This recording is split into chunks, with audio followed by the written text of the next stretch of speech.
Hi friends, பாருங்க. இது ஒரு டார்க் வெரைட்டி மெரூன் ரோஸ். நல்ல ஒரு டார்க் கலரில் பூ பூத்திருக்கு.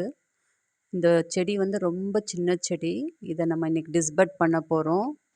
நம்ம நல்ல ஒரு கட்டரில் வந்து சானிடைஸ் பண்ண கட்டரை எடுத்து அந்த மொட்டு பூத்த பூ எல்லாத்தையுமே நம்ம கட் பண்ணிடணும்.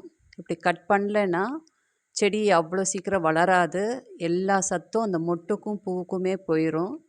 அதனால் இது ஒரு 4 மாதம் ஆன செடி தான். இந்த பூவை உங்களுக்கு காட்டணுங்கிறதுக்காக தான் நான் அப்படியே பூவை விட்டேன். இல்லைன்னா எல்லாத்தையுமே மொட்டெல்லாம் நான் கட் பண்ணிடுவேன்.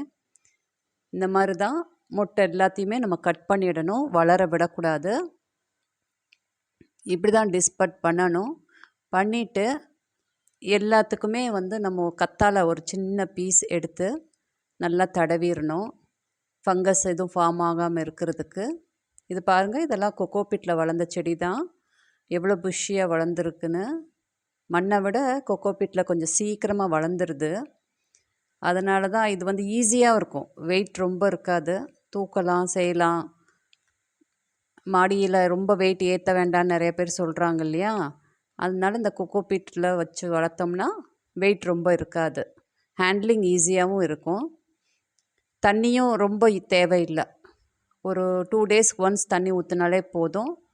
பாருங்கள், கத்தாழையை ஃபுல்லாகவே இந்த மாதிரி கட் பண்ண இடத்துல கத்தாழையை நம்ம தடவி விட்டுட்டோம்னா ஃபங்கஸ் வராமல் இருக்கும். இப்படி தான் டிஸ்பட் பண்ணணும். எல்லா ஒரு வருஷம் ஆகும் செடிகளை வந்து பூ பூக்க விடுறதுக்கு. ஒரு வருஷம் கழித்து தான் நம்ம பூ பூக்க விடணும்.